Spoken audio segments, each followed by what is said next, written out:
Ce jour-là, devant le cercueil de mon mari, j'ai entendu les mots les plus cruels qu'une belle-mère puisse entendre. Et pourtant, je n'ai pas pleuré.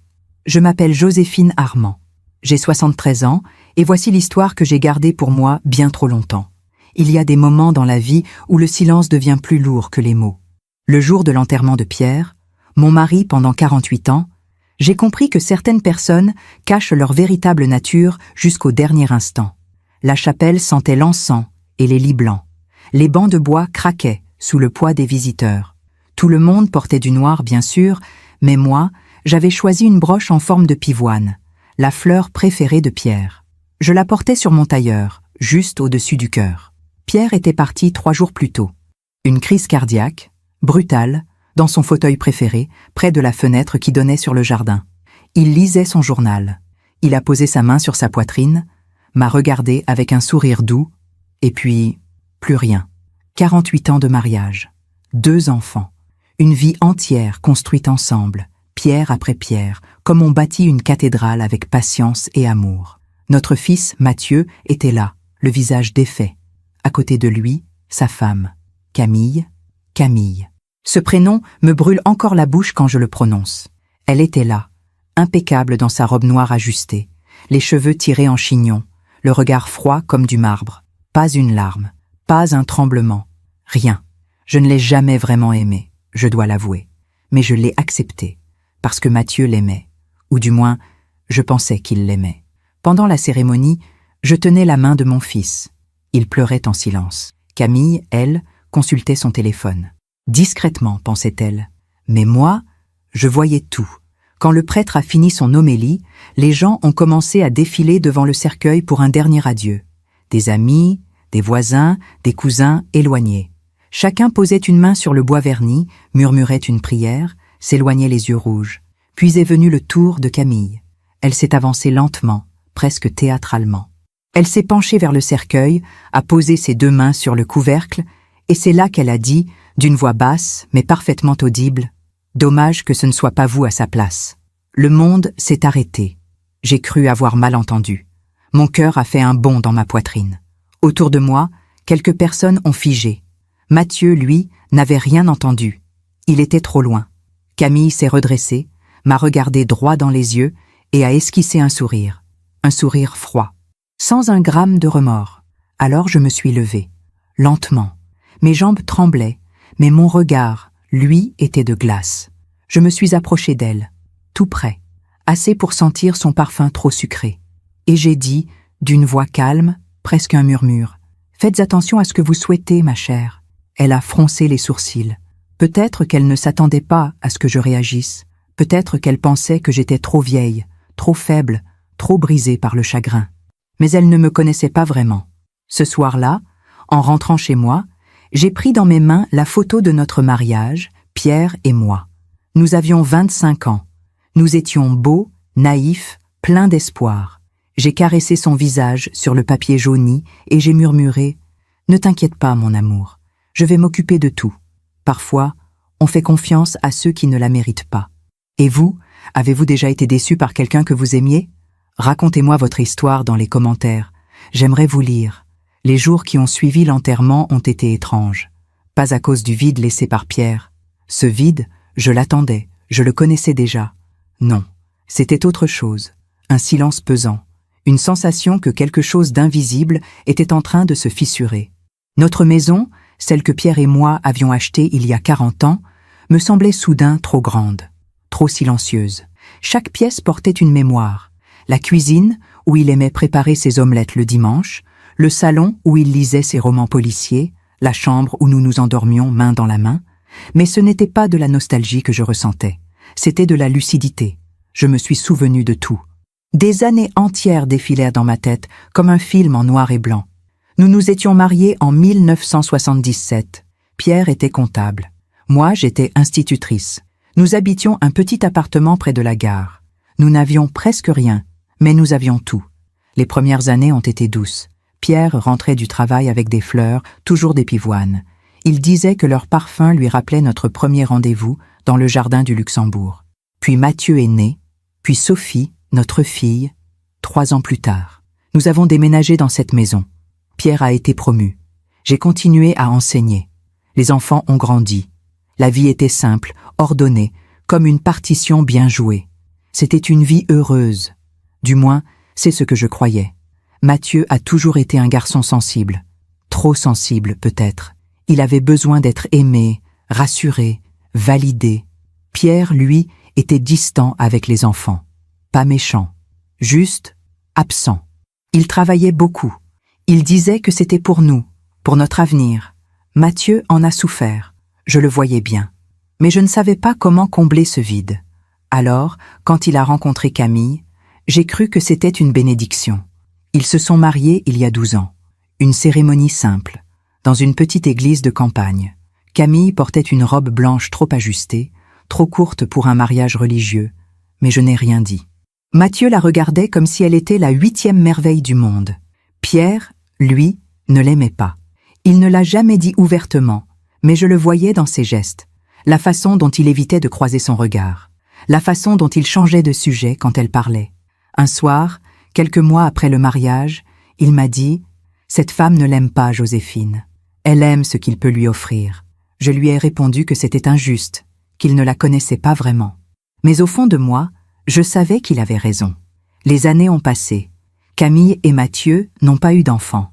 Elle disait qu'elle n'était pas prête. Puis elle disait qu'elle avait des problèmes de santé. Puis elle ne disait plus rien. Mathieu travaillait de plus en plus. Il était devenu avocat. Il gagnait bien sa vie. Camille, elle, ne travaillait pas. Elle passait ses journées dans leur appartement à Paris, ou dans des spas, ou chez des amis dont je ne connaissais pas les noms. Pierre, lui, vieillissait. Il avait pris sa retraite, mais il ne savait pas quoi faire de son temps. Il lisait, il jardinait, il attendait. Moi, je continuais à enseigner. Puis, il y a 5 ans, j'ai pris ma retraite à mon tour. Et c'est là que j'ai commencé à vraiment voir. Camille venait nous rendre visite 1 fois par mois. Pas plus. Toujours le dimanche. Toujours pour le déjeuner. Elle arrivait avec Mathieu, s'asseyait à table, mangeait en silence et repartait. Elle ne posait jamais de questions. Elle ne riait jamais. Elle était là, physiquement, mais absente. Un dimanche, alors que nous déjeunions, Pierre a fait une remarque sur la politique. Camille a levé les yeux de son assiette et a dit « De toute façon, à votre âge, vous ne comprenez plus rien au monde moderne. » J'ai vu Pierre se figer. Mathieu a baissé les yeux. Personne n'a rien dit. Après leur départ, Pierre est monté dans notre chambre. Il ne m'a pas parlé de la soirée. Mais je l'ai entendu pleurer.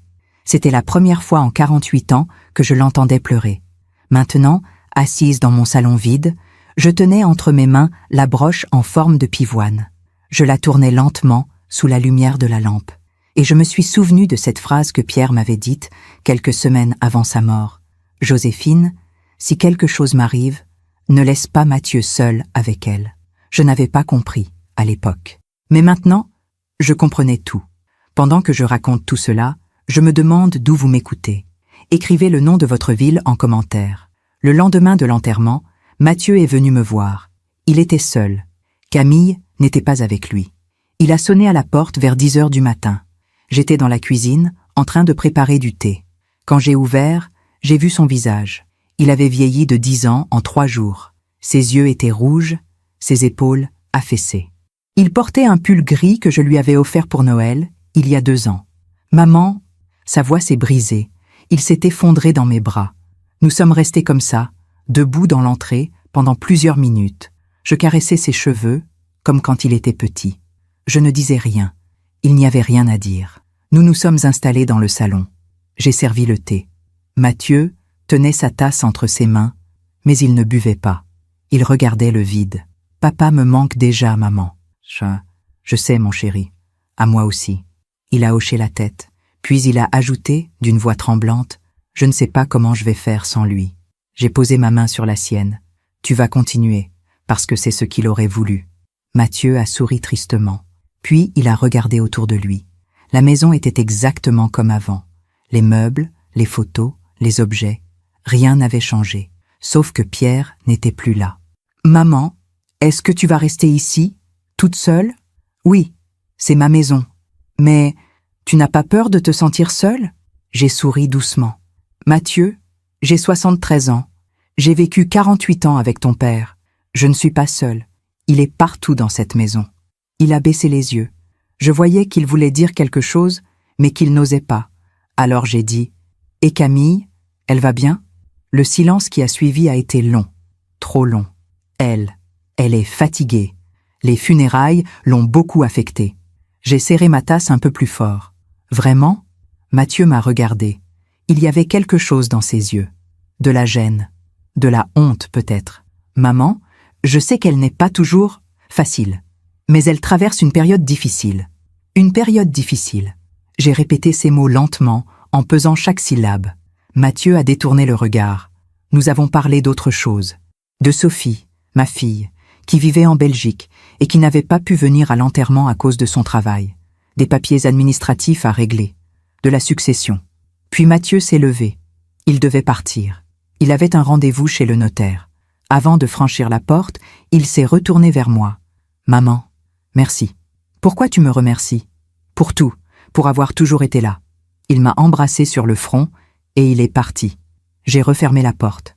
Je suis retournée dans le salon. Et j'ai remarqué quelque chose. Sur la table basse, là où Mathieu avait posé son téléphone pendant qu'il buvait son thé, il y avait une trace. Une petite tache d'eau. Mais ce n'était pas ça qui avait attiré mon attention. C'était un bout de papier. Un post-it plié en deux, tombé de sa poche. Je l'ai ramassé. Je l'ai déplié. Et j'ai lu.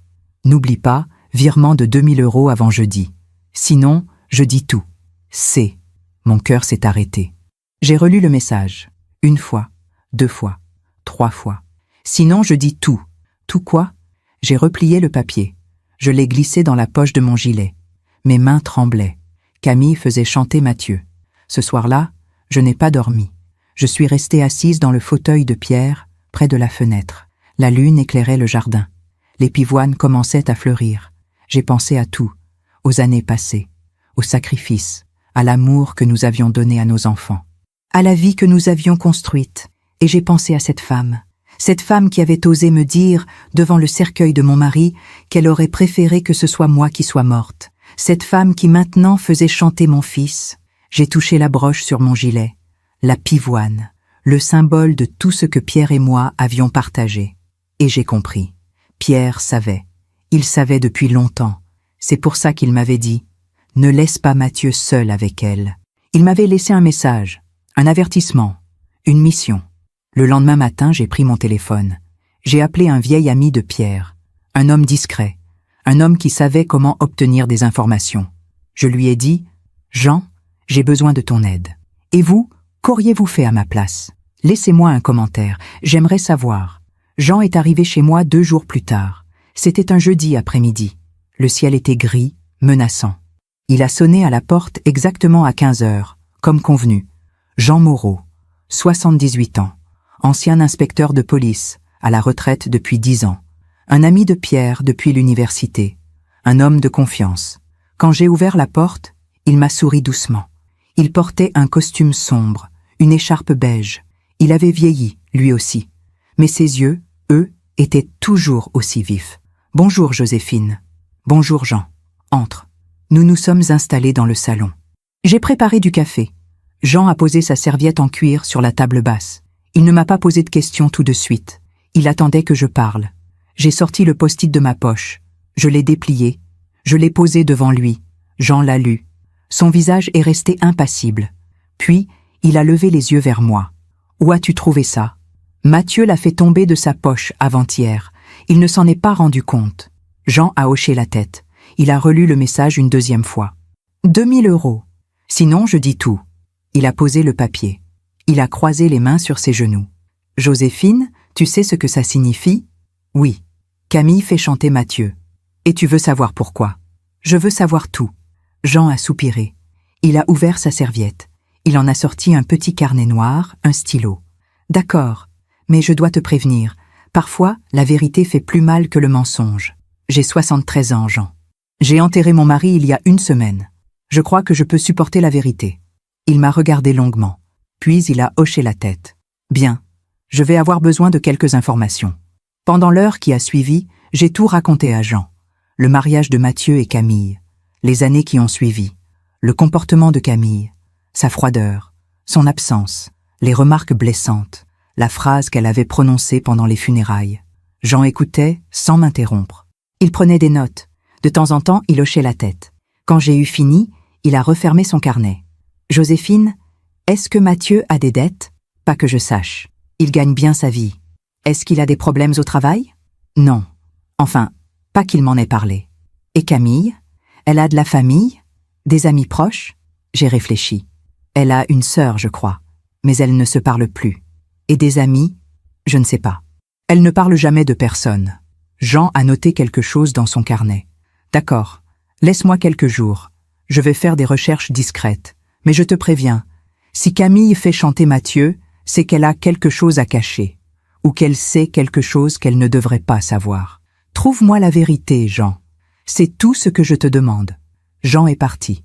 Je me suis retrouvée seule, à nouveau. Les jours qui ont suivi ont été étranges. Je continuais ma vie normalement. Je faisais mes courses, je jardinais. Je répondais au téléphone quand des amis appelaient pour prendre de mes nouvelles. Mais dans ma tête, il n'y avait qu'une seule question. Qu'est-ce que Camille cachait ? Le dimanche suivant, Mathieu est revenu me voir. Cette fois, Camille était avec lui. Ils sont arrivés vers midi. Mathieu portait une boîte de macarons, ceux que j'aimais, de la pâtisserie près de chez eux. Camille, elle, portait un tailleur blanc. Trop élégant pour un simple déjeuner en famille. Ses cheveux étaient parfaitement coiffés. Son maquillage impeccable. Elle m'a embrassé sur les 2 joues, froidement, comme on embrasse une étrangère. « Bonjour Joséphine. »« Bonjour Camille. » Nous nous sommes installés à table. J'avais préparé un rôti, des légumes, une tarte aux pommes. Mathieu a servi le vin.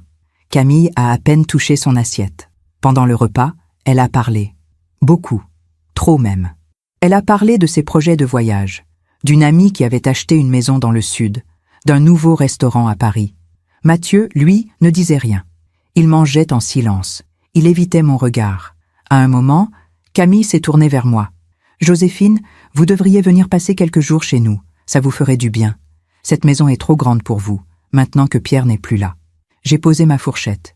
J'ai regardé Camille droit dans les yeux. « Ah, cette maison est ma maison, Camille, et je n'ai pas l'intention de la quitter. » Elle a souri, un sourire faux, poli, calculé. « Bien sûr, je disais ça pour vous aider. Je n'ai pas besoin d'aide. » Le silence qui a suivi était lourd. Mathieu a toussé. Il a changé de sujet. Il a parlé du notaire, des papiers à signer, de la succession. Camille a écouté. Elle n'a rien dit, mais je voyais dans ses yeux qu'elle calculait. Elle évaluait. Elle attendait. Après le déjeuner, Mathieu m'a aidé à débarrasser. Camille est restée au salon. Elle consultait son téléphone.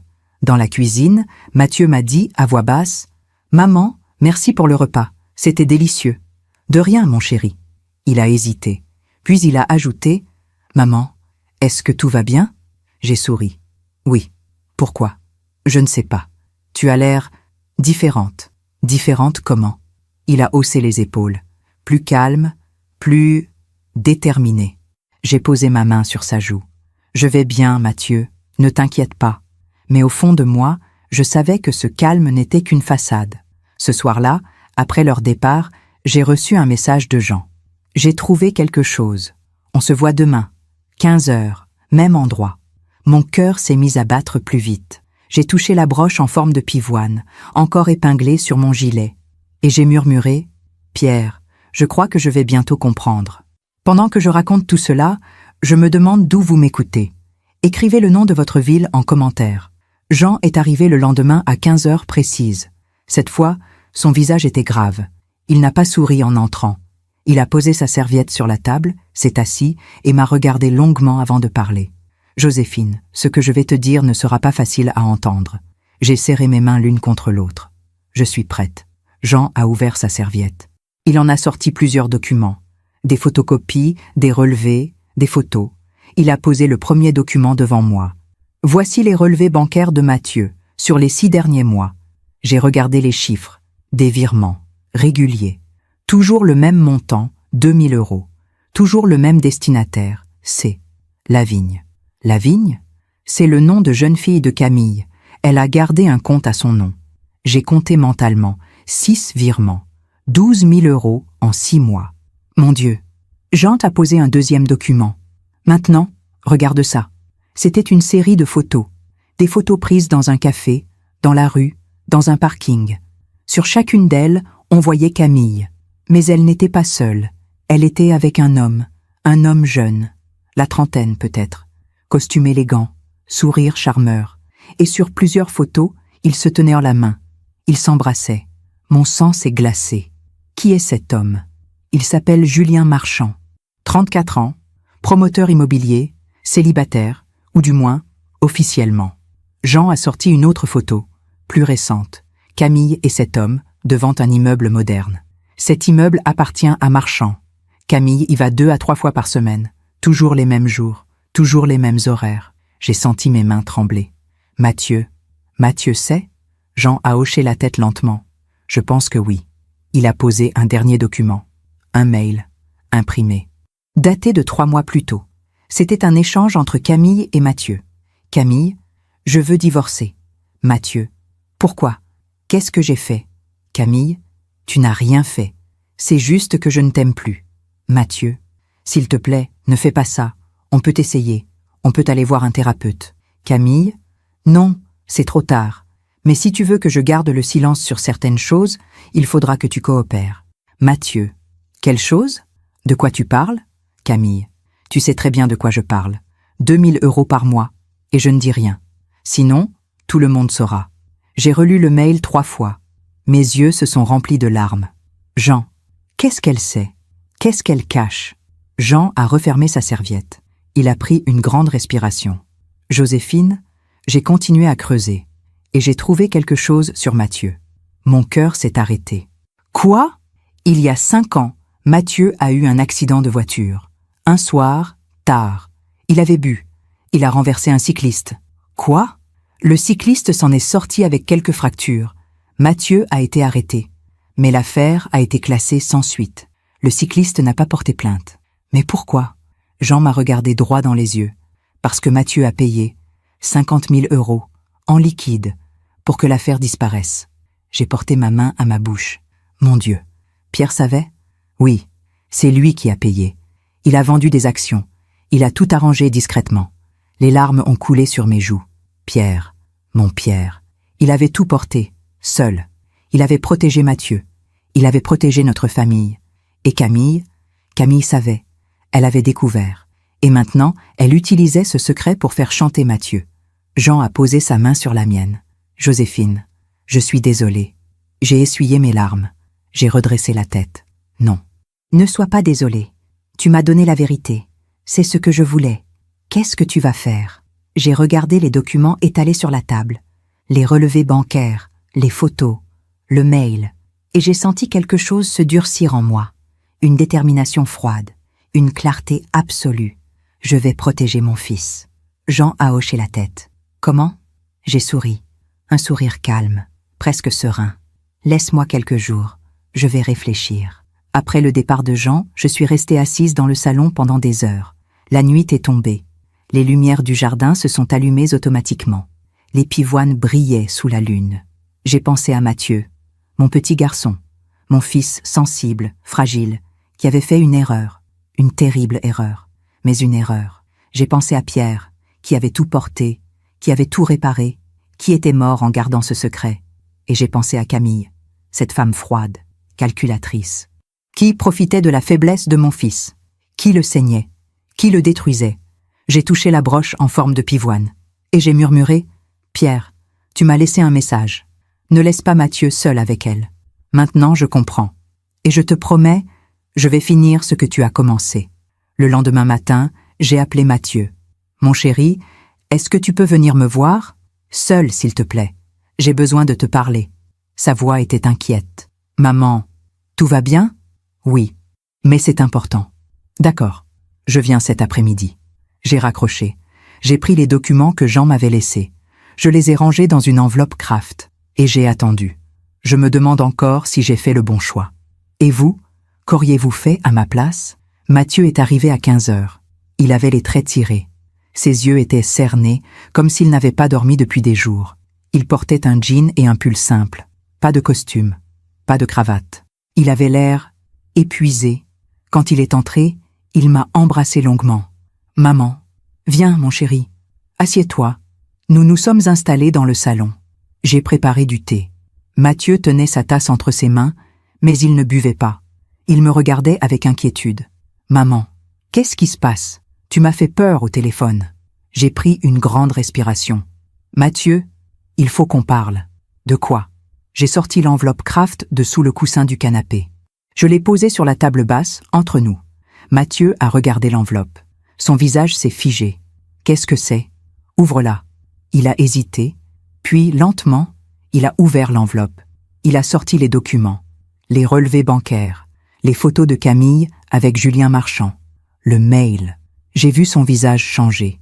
D'abord la surprise, puis la honte, puis la douleur. Il a posé les documents sur la table. Il a baissé la tête. « Maman, comment tu… » Ce n'est pas la question, Mathieu. La question c'est « Depuis combien de temps ?» Le silence a duré longtemps. Mathieu a fermé les yeux. Ses mains tremblaient. « Depuis 6 mois. 6 mois que tu la paies ? » ?»« Oui. Et depuis combien de temps elle te trompe ?» Il a ouvert les yeux. Ils étaient remplis de larmes. « Je ne sais pas. 1 an, peut-être. Peut-être plus. » J'ai senti mon cœur se serrer. « Et tu n'as rien dit ? » Qu'est-ce que je pouvais dire, maman? Si je refuse de payer, elle va tout révéler. L'accident, le cycliste, les 50 000 € que papa a payés pour que l'affaire disparaisse. Il s'est mis à pleurer. Si ça sort, je perds tout. Mon travail, ma réputation, tout. Je me suis levée. Je me suis assise à côté de lui. J'ai pris sa main dans la mienne. « Mathieu, regarde-moi. » Il a levé les yeux vers moi. « Cette femme te détruit. Elle te saigne. Elle profite de ta culpabilité. Et toi, tu la laisses faire. Mais qu'est-ce que je peux faire, maman? Je suis piégée. » « Non, tu n'es pas piégée. » « Comment ça ?» J'ai souri doucement. « Parce que maintenant, c'est moi qui ai les cartes en main. » J'ai repris les documents. J'ai montré les photos de Camille et Julien Marchand. « Mathieu, cette femme te fait chanter. Mais elle aussi a des secrets. Qu'est-ce que tu veux dire? Elle a une liaison. Depuis des mois, peut-être même des années. Elle va voir cet homme régulièrement. Elle lui ment. Elle te ment. Elle nous ment à tous. » Mathieu a regardé les photos. Son visage s'est durci. Je savais qu'elle avait quelqu'un d'autre, mais je n'avais pas de preuves. Maintenant, tu les as. Il a posé les photos. Il m'a regardé. « Maman, qu'est-ce que tu veux que je fasse? Je veux que tu reprennes le contrôle de ta vie. » Comment? En la confrontant. En lui disant que tu sais. En lui montrant ses photos. Et en lui faisant comprendre que si elle continue à te faire chanter, tu révéleras son infidélité. Mathieu a secoué la tête. « Mais maman, elle va quand même révéler l'accident. Elle s'en fiche de ce que je sais sur elle. » Non. J'ai pris une autre enveloppe cachée sous le canapé. Une enveloppe plus épaisse. Je l'ai posée devant lui. « Qu'est-ce que c'est? » « Ouvre-la. » Il a ouvert. À l'intérieur, il y avait un document légal. Un contrat. Signé par le cycliste de l'accident. Daté de 5 ans plus tôt. Mathieu a lu. Ses yeux se sont agrandis. « Maman, c'est un accord de non-divulgation. Signé par la victime. Il s'engage à ne jamais révéler l'accident, ni les circonstances, ni le règlement financier. En échange, ton père lui a versé 50 000 €. Mais comment tu as eu ça? Ton père l'avait rangé dans son coffre. Je l'ai trouvé après sa mort. » Mathieu a relu le document, lentement. Ligne par ligne. Ça veut dire que, même si Camille parle, la victime ne peut rien dire? Exactement. Et si elle essaie de parler publiquement, elle viole le contrat. Elle risque des poursuites judiciaires. Mathieu s'est effondré contre le dossier du canapé. Il a fermé les yeux. « Mon Dieu, maman, papa savait, il a tout prévu. Oui, ton père t'aimait, Mathieu. Il voulait te protéger. Mais il savait aussi que Camille était dangereuse. C'est pour ça qu'il m'a dit, avant de mourir, « Ne laisse pas Mathieu seul avec elle. » Les larmes coulaient sur les joues de Mathieu. « Maman, je suis désolée, je suis tellement désolée.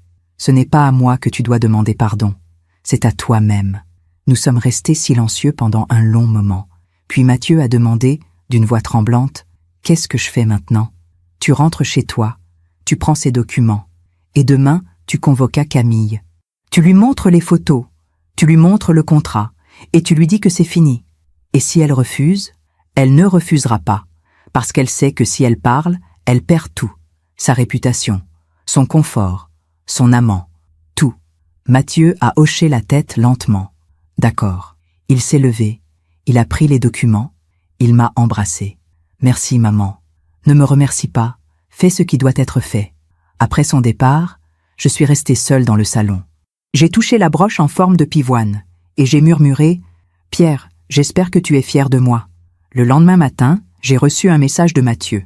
C'est fait, je lui ai parlé. Elle est partie. Mon cœur s'est mis à battre plus vite. Comment elle a réagi? Elle a crié, elle a pleuré, puis elle a pris ses affaires et elle est partie. Elle m'a dit qu'elle reviendrait chercher le reste. Mais maman, elle a dit quelque chose d'étrange. Quoi? Elle a dit « Tu verras, elle va payer, elle va tous nous payer. » J'ai relu le message plusieurs fois. Elle va payer. Un frisson m'a parcouru l'échine. Parfois, on ne mesure pas la colère des gens qu'on démasque. Avez-vous déjà vécu une situation où quelqu'un a réagi de manière inattendue? Partagez votre expérience en commentaire. Les 3 jours qui ont suivi ont été étrangement calmes. Trop calmes, peut-être. Mathieu m'appelait chaque soir pour prendre de mes nouvelles. Il me disait que Camille n'était pas revenue chercher ses affaires, qu'elle ne répondait plus à ses messages, qu'elle avait disparu. Peut-être qu'elle est chez cet homme, ce Julien Marchand. Peut-être, maman. Mais franchement, je m'en fiche. Je veux juste qu'elle sorte définitivement de ma vie. Je l'entendais dans sa voix, le soulagement, la libération, comme un homme qui sort enfin d'une prison. Mais moi, je n'étais pas tranquille. Ces mots qu'elle avait prononcés avant de partir résonnaient encore dans ma tête. Elle va payer. Elle va tous nous payer. Je connaissais les femmes comme Camille. Elles ne partent jamais sans se venger. Elles ne perdent jamais sans laisser des cicatrices. Le jeudi matin, j'ai reçu un coup de téléphone. C'était un numéro inconnu. J'ai hésité avant de répondre. Puis, j'ai décroché. « Allô ?» Une voix froide, féminine. « Camille. »« Bonjour, Joséphine. » Mon sang s'est glacé. « Camille. » Je voulais vous remercier. « Me remercier ? » Oui, pour avoir détruit mon mariage, pour avoir monté mon mari contre moi, pour avoir fouillé dans ma vie privée. J'ai serré le téléphone plus fort. « Camille, c'est toi qui as détruit ton mariage, pas moi. » Elle a ri, un rire sec, sans joie. « Vous savez quoi, Joséphine? Vous êtes exactement comme votre mari. Pierre était un manipulateur, un menteur. Et vous, vous êtes pareil. Ne parle pas de Pierre comme ça. » Pourquoi? Parce que c'est la vérité? Parce que vous ne supportez pas qu'on dise la vérité sur votre saint mari? Ma main tremblait. « Qu'est-ce que tu veux, Camille? Je veux que vous sachiez quelque chose. » Quoi? Vous m'avez pris mon mari, vous m'avez pris ma vie, mais je vais vous prendre quelque chose en retour, quelque chose de beaucoup plus précieux. Mon cœur s'est arrêté. De quoi tu parles? Vous verrez bien. Et elle a raccroché. J'ai immédiatement appelé Mathieu. Mathieu, Camille vient de m'appeler. Quoi? Qu'est-ce qu'elle a dit? Elle a dit qu'elle allait me prendre quelque chose, qu'elle allait se venger. Maman, ne t'inquiète pas, c'est juste des menaces en l'air. Elle est en colère. Elle essaye de te faire peur. Mathieu, je ne crois pas. Elle avait l'air calme, trop calme. Qu'est-ce que tu veux que je fasse? Fais attention. Ne la laisse pas entrer chez toi. Ne lui parle pas. Et surtout, surveille tes comptes bancaires. D'accord, maman. Mais toi aussi fais attention. Le lendemain, vendredi matin, j'ai reçu une lettre. Une enveloppe blanche, sans timbre, déposée directement dans ma boîte aux lettres. J'ai ouvert l'enveloppe. À l'intérieur, il y avait une seule feuille de papier et une photo. La photo montrait Pierre, mon Pierre, mais ce n'était pas une photo que je connaissais. Sur la photo, Pierre était assis à une terrasse de café. À côté de lui, une femme. Une femme brune, élégante, la quarantaine. Il riait, il se tenait la main. Au dos de la photo, quelqu'un avait écrit « Votre mari n'était pas le saint que vous croyez ». Et sur la feuille, un message imprimé « Cette photo a été prise il y a 7 ans. Votre mari avait une liaison. Pendant 3 ans. Vous ne le saviez pas, n'est-ce pas? Maintenant, vous savez ce que ça fait de découvrir la vérité. » J'ai laissé tomber la lettre. Mes mains tremblaient. Mon cœur battait à tout rompre. Pierre. Une liaison. 3 ans. Non, ce n'était pas possible. Pas Pierre. Pas mon Pierre. J'ai regardé à nouveau la photo. C'était bien lui. Plus jeune, certes, mais c'était lui. Son sourire, sa façon de pencher la tête, ses mains, et cette femme. Qui était-elle? J'ai retourné la maison. J'ai cherché dans les tiroirs, dans les placards, dans les vieux albums photos. Je cherchais quelque chose, n'importe quoi. Une preuve que cette photo était fausse. Ou une preuve qu'elle était vraie. Et puis, dans le coffre de Pierre, sous les documents légaux, j'ai trouvé une boîte. Une petite boîte en bois, fermée à clé. J'ai cherché la clé partout. Finalement, je l'ai trouvée attachée à un vieux trousseau, au fond d'un tiroir de son bureau. J'ai ouvert la boîte. À l'intérieur, il y avait des lettres, des dizaines de lettres, écrites à la main, adressées à Pierre. J'ai ouvert la première. Mon cher Pierre, je repense à notre après-midi ensemble. Tu me manques déjà. Ces moments avec toi sont les seuls où je me sens vivante. Je sais que c'est compliqué. Je sais que tu as ta famille. Mais je ne peux pas m'empêcher de t'aimer. À bientôt, mon amour. Élise. J'ai lu toutes les lettres, une par une. Élise. Elle s'appelait Élise. Les lettres racontaient une histoire, une liaison qui avait duré 3 ans, de 1998 à 2001, quand nos enfants étaient encore jeunes, quand je travaillais, quand je lui faisais confiance. Les lettres étaient tendres, passionnées. Élise parlait de leurs rendez-vous secrets, de leurs projets, de leur amour. Et puis, brusquement, les lettres s'arrêtaient. La dernière lettre était différente. Elle était courte, froide. « Pierre, je comprends ta décision. Tu as choisi ta famille. Je respecte ça. Mais sache que je ne t'oublierai jamais. Tu resteras toujours l'homme de ma vie. Adieu. Élise. » Je me suis effondrée sur le sol de la chambre. Les lettres éparpillées autour de moi. Pierre, mon Pierre, l'homme que j'avais aimé pendant 48 ans, l'homme que j'avais cru connaître par cœur. Il m'avait trompée, pendant 3 ans, et je ne m'étais rendu compte de rien. Comment avais-je pu être aussi aveugle? Comment avais-je pu ne rien voir? J'ai pleuré, longtemps, sans bruit, sans cri, juste des larmes silencieuses qui coulaient sur mes joues. Et puis, lentement, la douleur a laissé place à autre chose, de la colère. Non pas contre Pierre, pas vraiment, mais contre Camille. Camille avait fouillé dans notre passé. Elle avait trouvé cette photo. Peut-être qu'elle avait trouvé les lettres aussi. Et maintenant, elle les utilisait pour me détruire. Elle voulait me faire souffrir, me briser, me punir. Mais elle ne me connaissait pas. Je me suis relevée. J'ai rangé les lettres dans la boîte. J'ai refermé le coffre. Puis j'ai appelé Jean. « Jean, j'ai besoin de toi. Tout de suite. » « Qu'est-ce qui se passe, Joséphine ? » Camille m'a envoyé une lettre, une photo de Pierre, avec une autre femme. Silence. « Jean ? Joséphine, tu savais ? » Mon cœur s'est serré. « Tu savais ?» Jean a soupiré. Pierre m'en avait parlé, il y a longtemps, après que ce soit terminé. Il regrettait, il avait honte, mais il m'avait fait promettre de ne jamais t'en parler. J'ai fermé les yeux. Pourquoi il ne me l'a jamais dit ? Parce qu'il avait peur de te perdre, parce qu'il t'aimait, Joséphine. Vraiment, cette liaison, c'était une erreur, une faiblesse, mais son amour pour toi n'a jamais changé. Et maintenant, Camille utilise ça contre moi. Qu'est-ce qu'elle veut ? Je ne sais pas, mais je vais le découvrir. Le soir même, j'ai reçu un nouveau message, de Camille.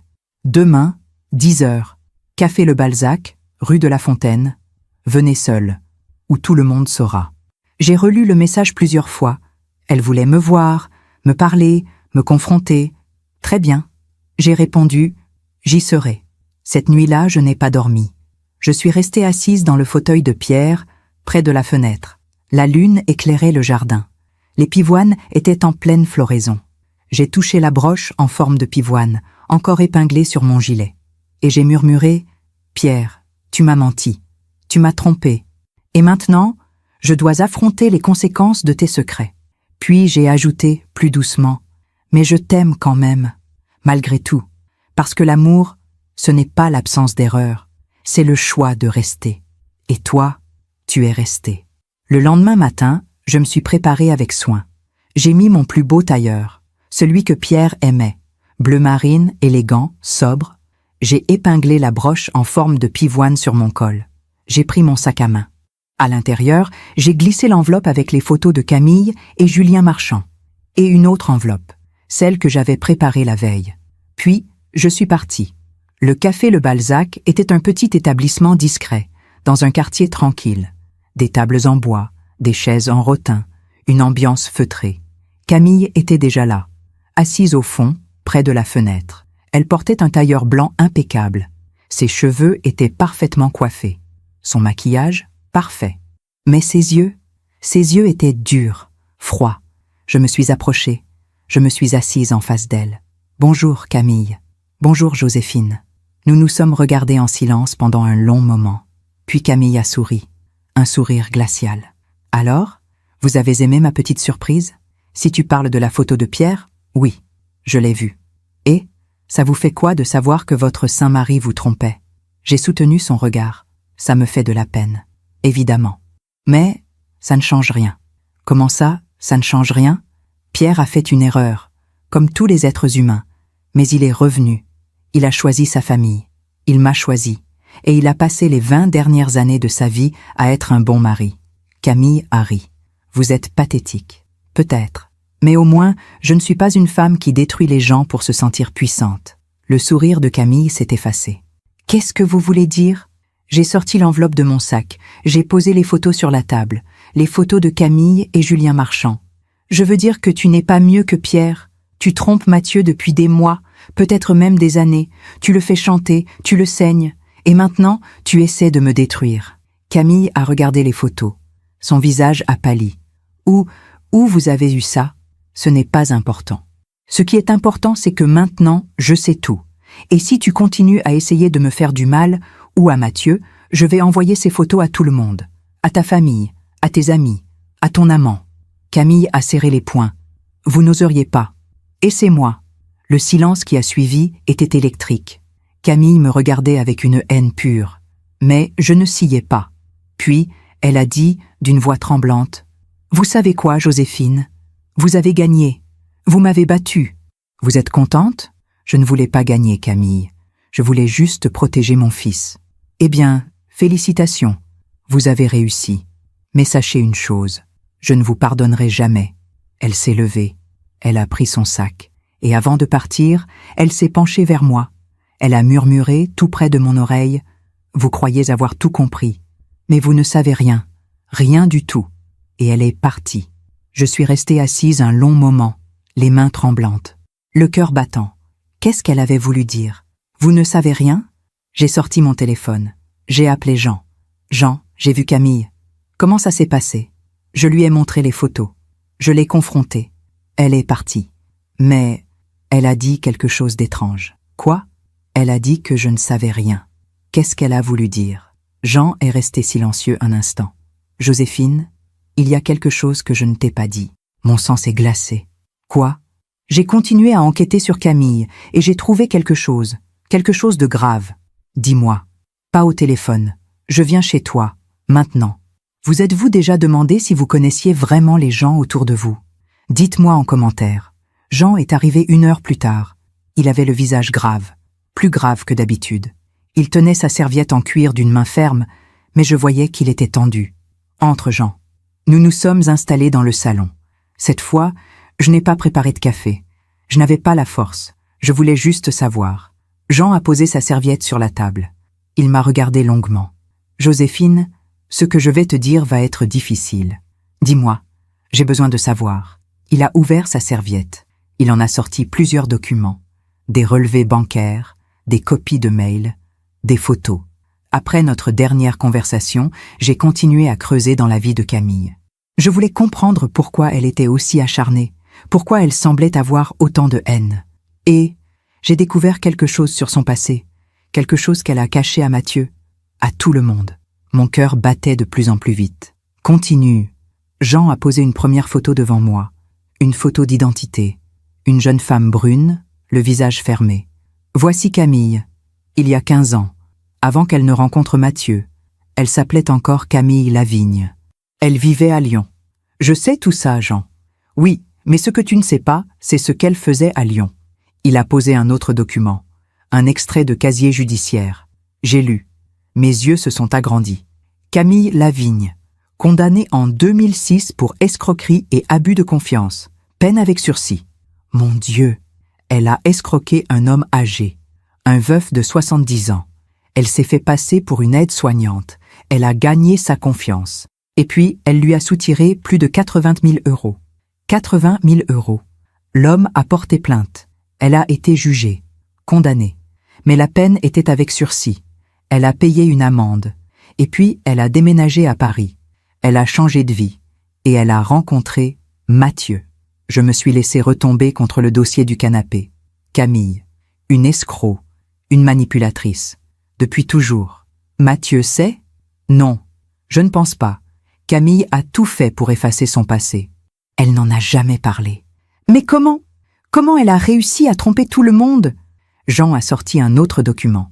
Parce qu'elle est intelligente, très intelligente. Regarde ça. C'était un relevé bancaire, au nom de Camille Lavigne, avec des virements réguliers, des sommes importantes. Depuis 6 ans, Camille reçoit des virements d'une société offshore, enregistrée aux îles Caïmans. Qu'est-ce que c'est? Je ne sais pas exactement. Mais j'ai fait des recherches sur cette société. Elle est liée à des activités douteuses. Blanchiment d'argent, peut-être. Ou pire, mon sang s'est glacé. Jean, tu es en train de me dire que Camille est impliquée dans du blanchiment d'argent? Je ne peux pas le prouver. Pas encore. Mais oui, c'est ce que je pense. J'ai regardé tous les documents étalés sur la table. Les relevés bancaires, les mails, les photos, l'extrait de casier judiciaire. Une image se formait dans ma tête. Une image claire, terrifiante. Camille n'était pas juste une femme égoïste, une femme infidèle. Elle était dangereuse. Jean, si elle est impliquée dans du blanchiment d'argent, ça veut dire qu'elle connaît des gens dangereux. Jean a hoché la tête gravement. Oui, c'est pour ça que je suis venu te voir immédiatement. Joséphine, tu dois faire attention. Camille n'est pas quelqu'un à prendre à la légère. Si elle se sent acculée, elle peut réagir violemment. Tu penses qu'elle pourrait me faire du mal?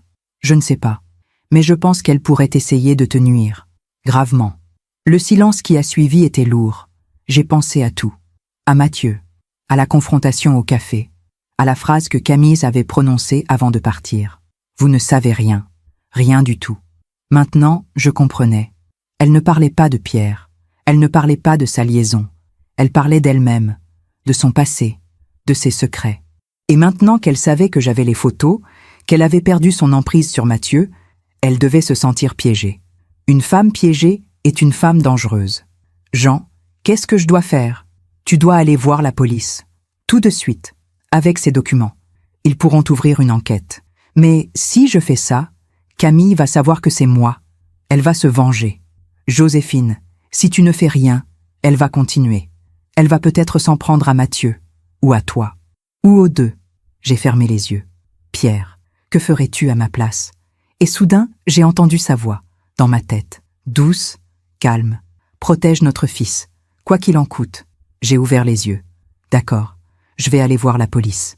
Le lendemain matin, je me suis rendu au commissariat du 6e arrondissement.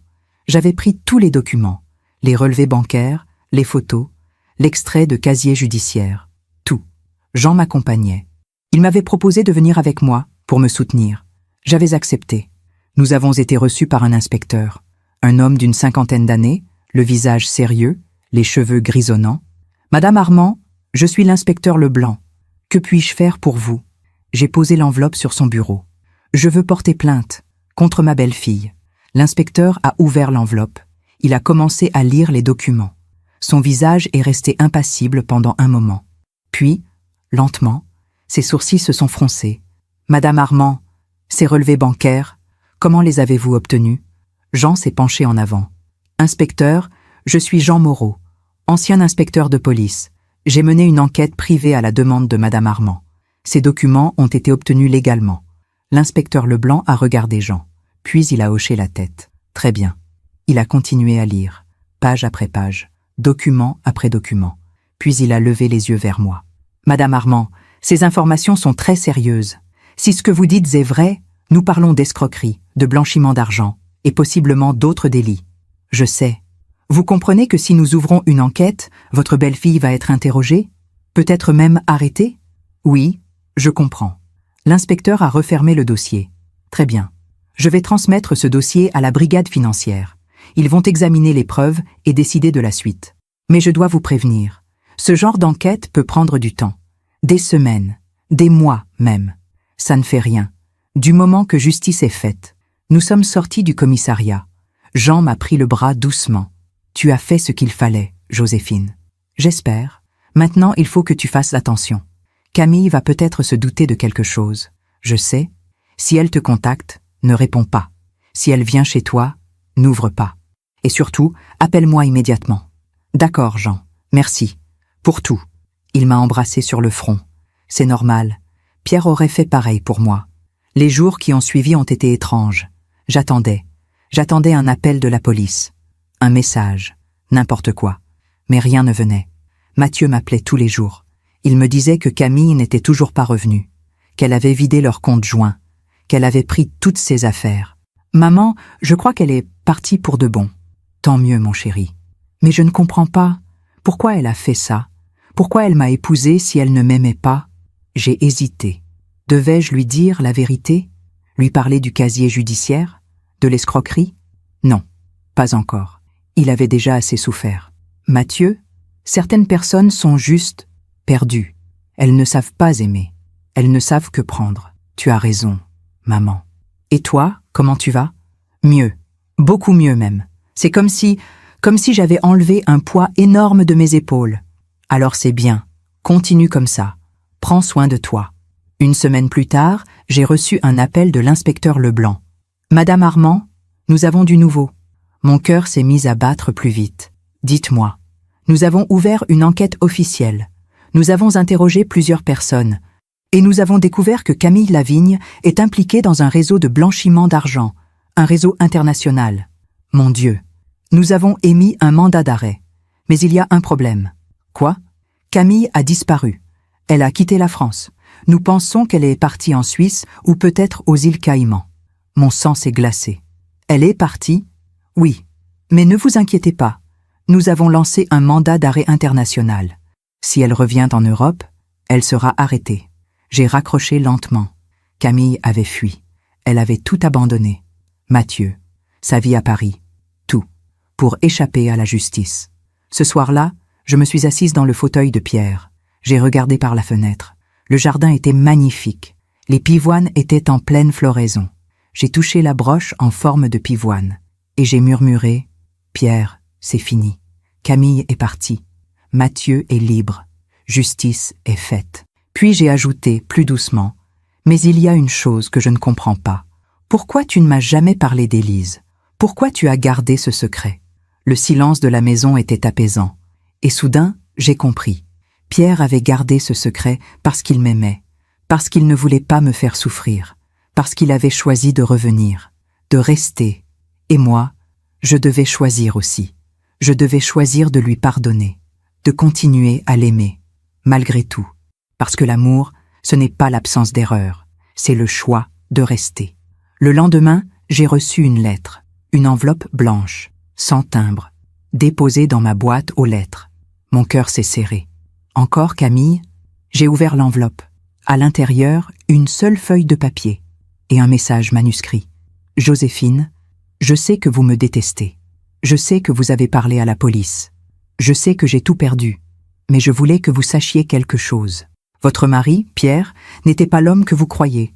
Quand j'ai découvert sa liaison avec Élise, j'ai fait des recherches. Et j'ai découvert autre chose. Il ne l'a pas quittée par amour pour vous. Il l'a quittée parce qu'elle était enceinte et qu'il a refusé de l'assumer. Élise a perdu le bébé, seule, sans lui. Votre saint mari était un lâche. Je voulais juste que vous le sachiez. Camille, j'ai laissé tomber la lettre. Mes mains tremblaient. Élise, enceinte. Pierre avait refusé. Non, ce n'était pas possible.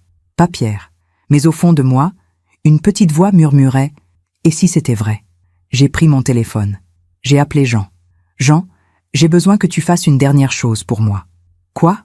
Je veux que tu retrouves Élise, la femme avec qui Pierre a eu une liaison. Je veux savoir la vérité.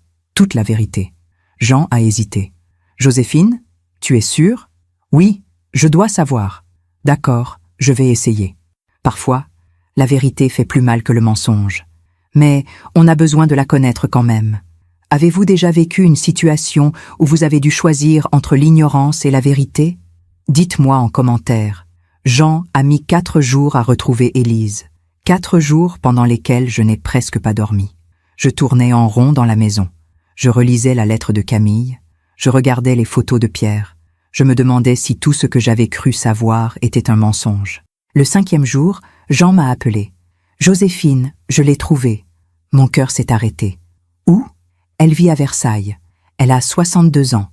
Elle est veuve. Elle a 2 enfants. Tu lui as parlé? Non. Je voulais d'abord te demander ce que tu voulais faire. J'ai réfléchi longuement. Que voulais-je faire? Aller la voir? Lui parler? Lui demander la vérité? Ou laisser le passé enterré?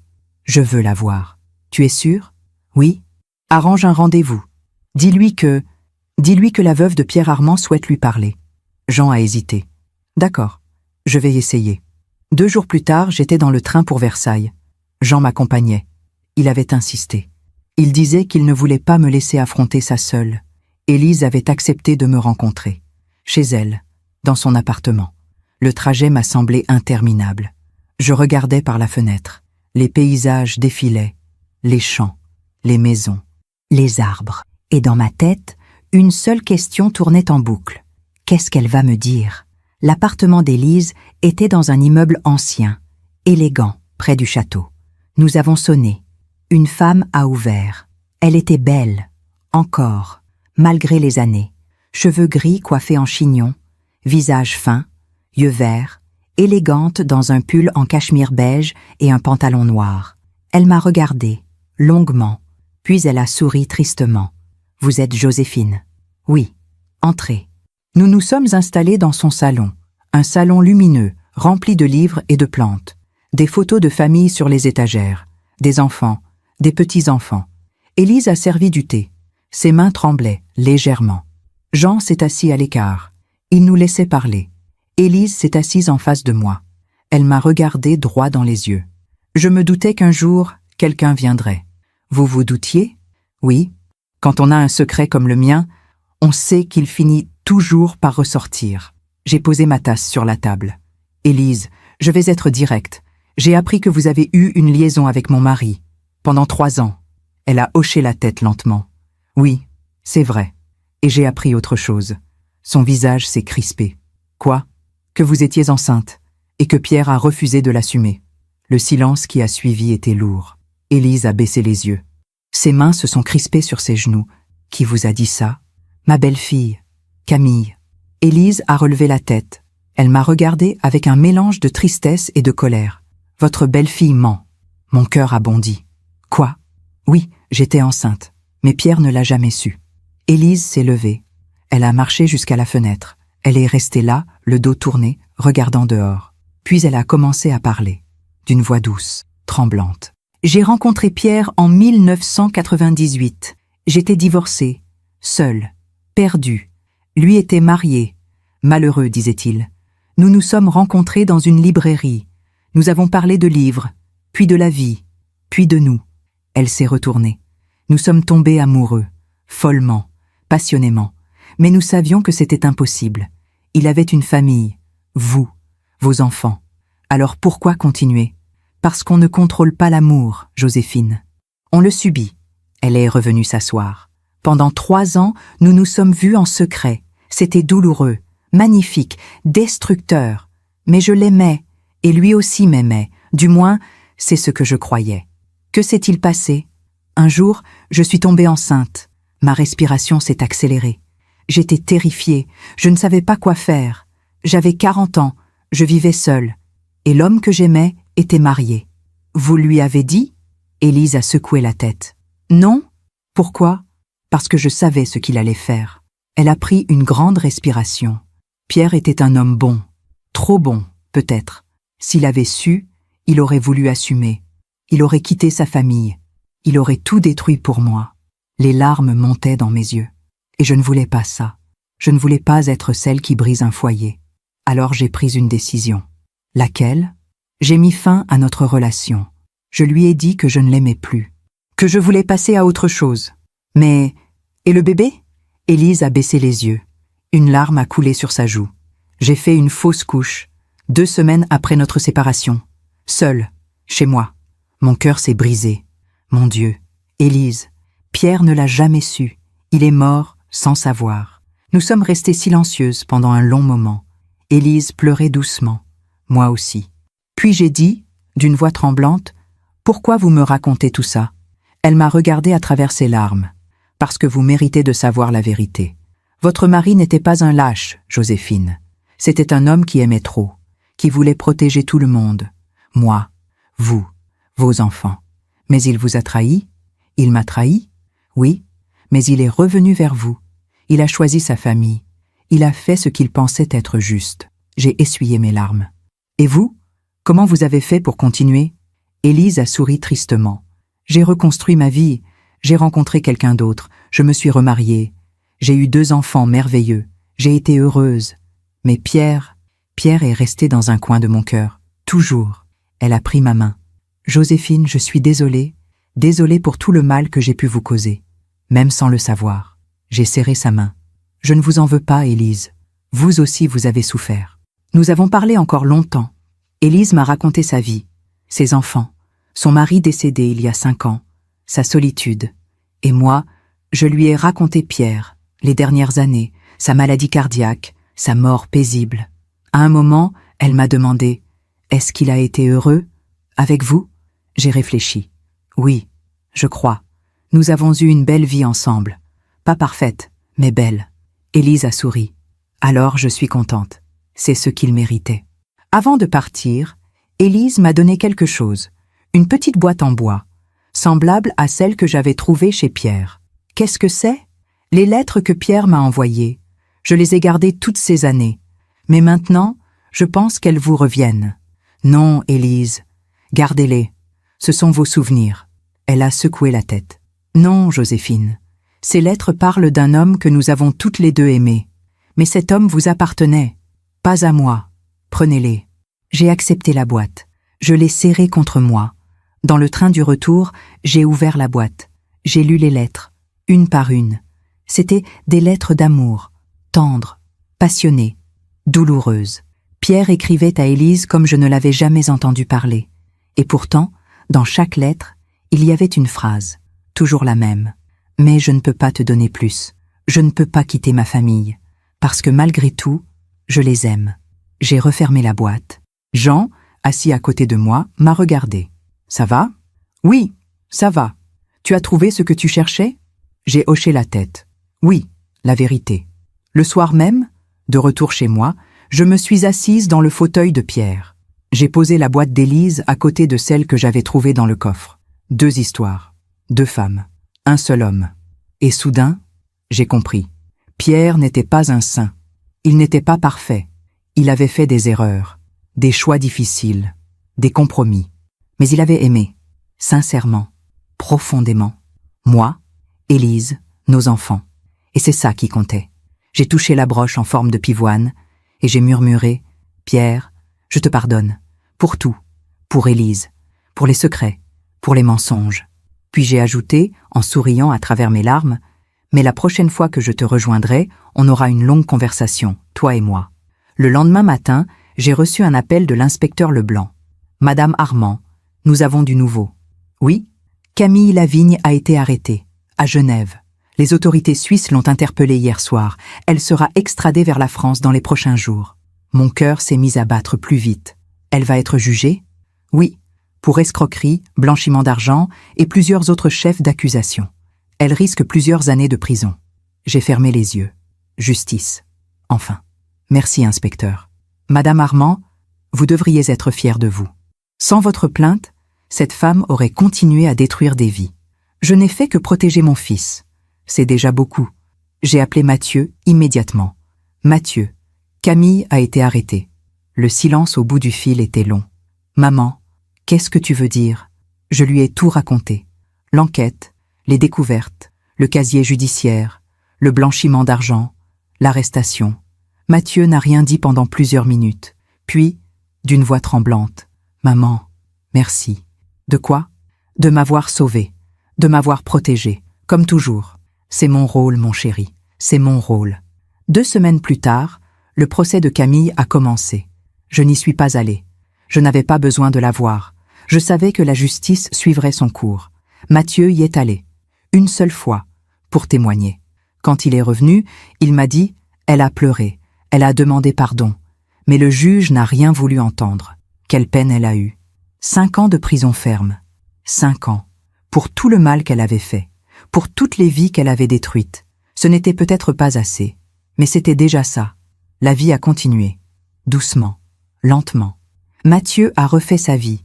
Il a rencontré une femme douce, sincère, une institutrice, comme moi autrefois. Ils se sont mariés 1 an plus tard, une petite cérémonie, simple, joyeuse. Et moi, je suis restée dans ma maison. La maison que Pierre et moi avions construite ensemble. Chaque jour, je jardinais, je lisais, je recevais mes petits-enfants. Et chaque soir, je m'asseyais dans le fauteuil de Pierre, près de la fenêtre. Je regardais les pivoines fleurir. Et je parlais à Pierre. Je lui racontais ma journée, les nouvelles de la famille, les joies, les peines. Et parfois, je jurais entendre sa voix me répondre « Tout va bien, mon amour, tout va bien ». Un jour, Sophie, ma fille, est venue me voir. Elle vivait toujours en Belgique, mais elle essayait de venir plus souvent maintenant. Nous étions assises dans le jardin. Le soleil brillait. Les pivoines étaient magnifiques. « Maman, tu ne te sens jamais seule ?»« Seule ? Non. Mais papa n'est plus là. » J'ai souri. « Sophie, ton père est partout, dans cette maison, dans ce jardin, dans mon cœur. Je ne suis jamais seule. » Sophie a pris ma main. « Tu es incroyable, maman. » Non, je suis juste une femme qui a choisi de continuer. Malgré tout, ce soir-là, alors que Sophie était repartie, j'ai pris la broche en forme de pivoine. Je l'ai regardée longuement. Cette petite broche que Pierre m'avait offerte il y a 40 ans, ce symbole de tout ce que nous avions partagé. Et j'ai compris. La vie n'est pas parfaite. Les gens ne sont pas parfaits. L'amour n'est pas parfait, mais c'est ça qui le rend beau. Les erreurs, les pardons, les recommencements. La vie finit toujours par rendre ce qu'on lui donne. Camille avait semé la haine, la manipulation, la trahison. Et elle avait récolté la solitude, la prison, la ruine. Pierre avait semé l'amour, la protection, le sacrifice. Et il avait récolté une famille, des souvenirs, un héritage. Et moi, j'avais semé la patience, la force, le pardon. Et j'avais récolté la paix. Je me demande encore si j'ai fait le bon choix. Et vous ? Qu'auriez-vous fait à ma place ? Dites-moi en commentaire. 3 ans ont passé. 3 ans depuis la mort de Pierre. 3 ans depuis ce jour terrible où Camille a prononcé ces mots cruels devant son cercueil. Aujourd'hui, j'ai 76 ans. Mes cheveux sont complètement blancs maintenant. Mes mains tremblent un peu quand je tiens ma tasse de thé. Mes genoux craquent quand je monte les escaliers. Mais je suis en paix. Une paix profonde, sereine, celle qu'on n'obtient qu'après avoir traversé la tempête. Ce matin, je me suis réveillée tôt. Comme toujours, j'ai ouvert les volets de ma chambre. Le soleil se levait sur le jardin. Les pivoines étaient en pleine floraison. Comme chaque printemps, elles sont devenues mon rituel, mon encre. Chaque année, je les regarde fleurir. Je les soigne. Je leur parle. Et à travers elles, je parle à Pierre. Je suis descendue dans la cuisine. J'ai préparé mon petit déjeuner. Du pain grillé, de la confiture de fraises maison, du thé Earl Grey. Puis, je me suis installée près de la fenêtre, avec mon journal. J'aime écrire maintenant. Depuis quelques mois, j'ai commencé à tenir un journal. Pas pour moi, mais pour mes petits-enfants. Pour qu'ils sachent, pour qu'ils comprennent, que la vie n'est pas un conte de fées, que les gens ne sont pas parfaits, que l'amour est compliqué, douloureux, magnifique, mais qu'il vaut toujours la peine d'être vécu.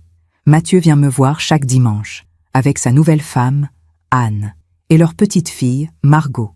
Margot a 2 ans. Elle a les yeux de Pierre, le même regard doux, curieux. Quand elle court dans le jardin, je vois Pierre. Je vois Mathieu, enfant. Je vois la vie qui continue. Dimanche dernier, Mathieu m'a dit quelque chose.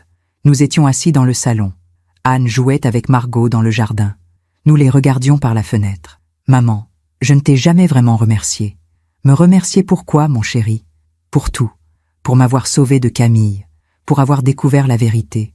Pour avoir été forte quand moi, je ne l'étais pas. » J'ai pris sa main. « Mathieu, c'est mon rôle. C'est ce que font les mères. Elles protègent, quoi qu'il en coûte. Mais toi, tu as fait plus que ça. Tu as été héroïque. » J'ai souri doucement. « Non, mon chéri. Je n'ai rien d'une héroïne. J'ai juste été une femme qui refusait de voir son fils détruit. » Mathieu a baissé les yeux. « Parfois, je pense encore à elle, à Camille. Qu'est-ce que tu penses ? Je me demande si elle va bien. En prison. Tu as encore de la compassion pour elle ? Je ne sais pas, peut-être. Ou peut-être que c'est juste de la pitié. Elle a tout perdu. Sa liberté, sa dignité, son avenir. C'est ce qu'elle a choisi, Mathieu. Pas toi. Je sais, Mais quand même, j'ai serré sa main plus fort. Mathieu, écoute-moi bien. Camille a fait ses choix. Elle a choisi de manipuler, de tromper, de détruire, et maintenant, elle paie pour ses choix. C'est ça, la justice. Mais toi, maman, tu ne lui en veux pas? J'ai réfléchi longuement. Non, plus maintenant. Au début, oui, je lui en voulais, terriblement. Mais avec le temps, j'ai compris quelque chose. Quoi? Que la colère ne mène nulle part, que la haine empoisonne, et que le pardon libère. Mathieu m'a regardé avec admiration. Comment tu fais, maman? Comment tu arrives à pardonner? Parce que j'ai compris que tout le monde porte ses blessures. Camille aussi. Elle a fait des choses terribles, c'est vrai, mais elle était elle-même une femme brisée. Ça ne justifie pas ce qu'elle a fait. Non, ça ne justifie pas, mais ça explique. Et comprendre, c'est déjà le début du pardon. Anne est entrée dans le salon avec Margot dans les bras. Joséphine, on doit y aller. Margot a besoin de sa sieste.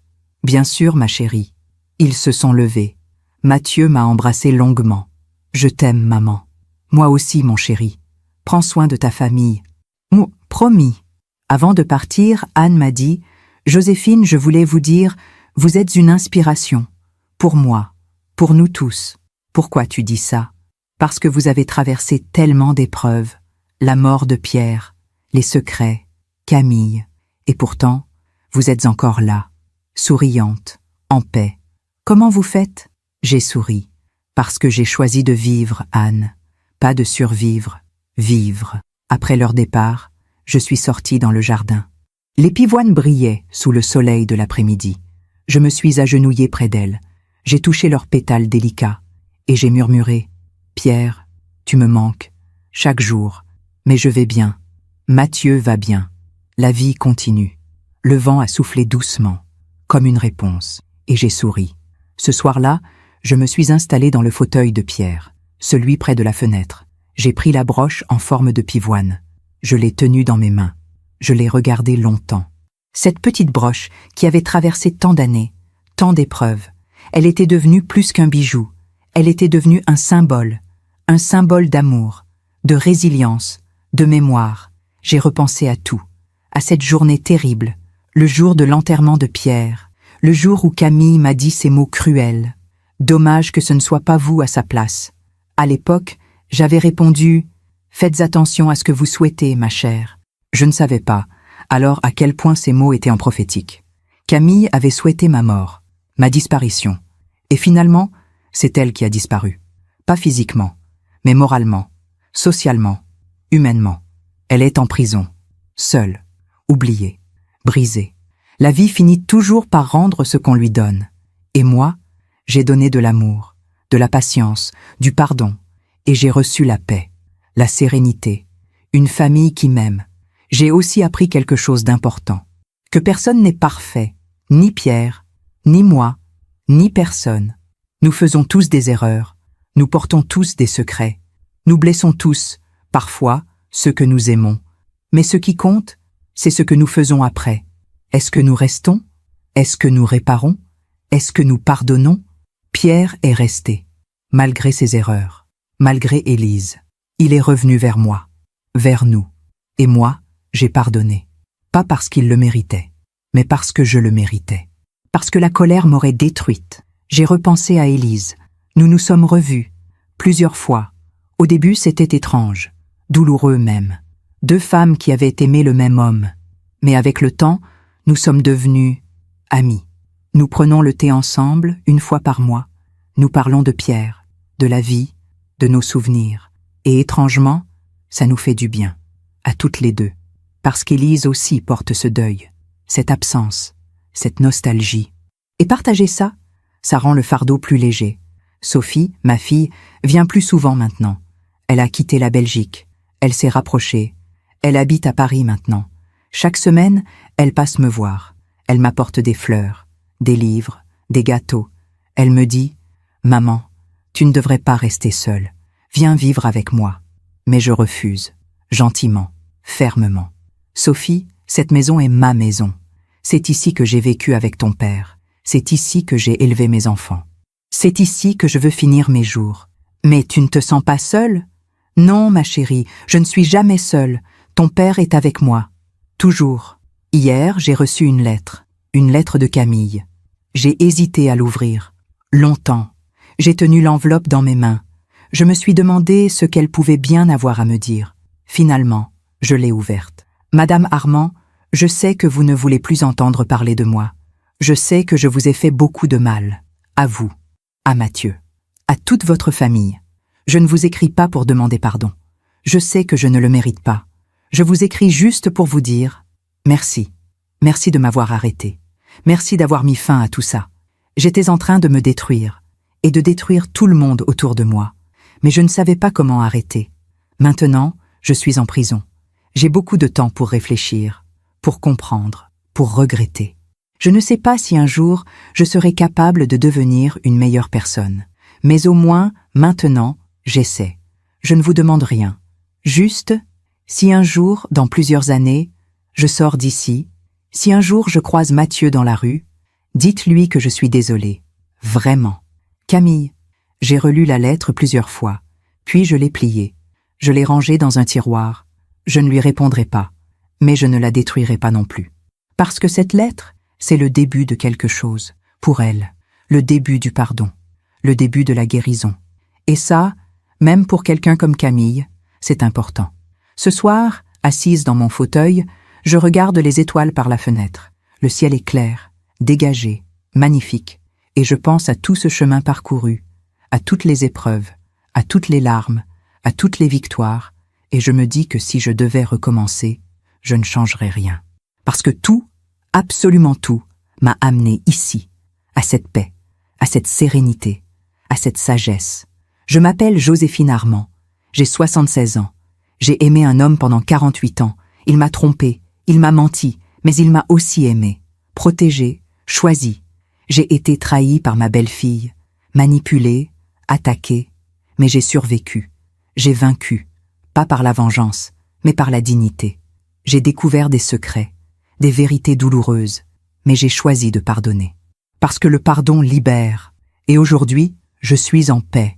Pas parce que ma vie a été parfaite, mais parce que j'ai choisi de transformer la douleur en sagesse. Si mon histoire aide, ne serait-ce qu'une femme à ouvrir les yeux, à trouver la force de se défendre, à choisir la dignité plutôt que la haine, alors tout cela aura eu un sens. Parce que la vie, c'est ça. Ce n'est pas l'absence de douleur, c'est la capacité à la transformer. Ce n'est pas l'absence d'erreur, c'est la capacité à pardonner. Ce n'est pas l'absence de perte, c'est la capacité à continuer. Je touche une dernière fois la broche en forme de pivoine, et je murmure « Merci Pierre, pour tout, pour l'amour, pour les erreurs, pour la vie. » Puis j'ajoute en souriant « On se retrouvera bientôt, mon amour, mais pas tout de suite. J'ai encore des choses à faire ici, des petits-enfants à gâter, des pivoines à soigner, des histoires à raconter. » Le vent souffle doucement dans le jardin. Les pivoines dansent sous la lune, et je ferme les yeux. En paix. Merci de m'avoir écouté jusqu'au bout. Si cette histoire a touché votre cœur, abonnez-vous et activez la cloche pour entendre d'autres femmes qui ont transformé la douleur en sagesse. Chaque jour, une femme, une leçon de vie. Partagez cette histoire avec quelqu'un que vous aimez. Parfois, une histoire change toute une journée. Que Dieu vous bénisse et à très bientôt.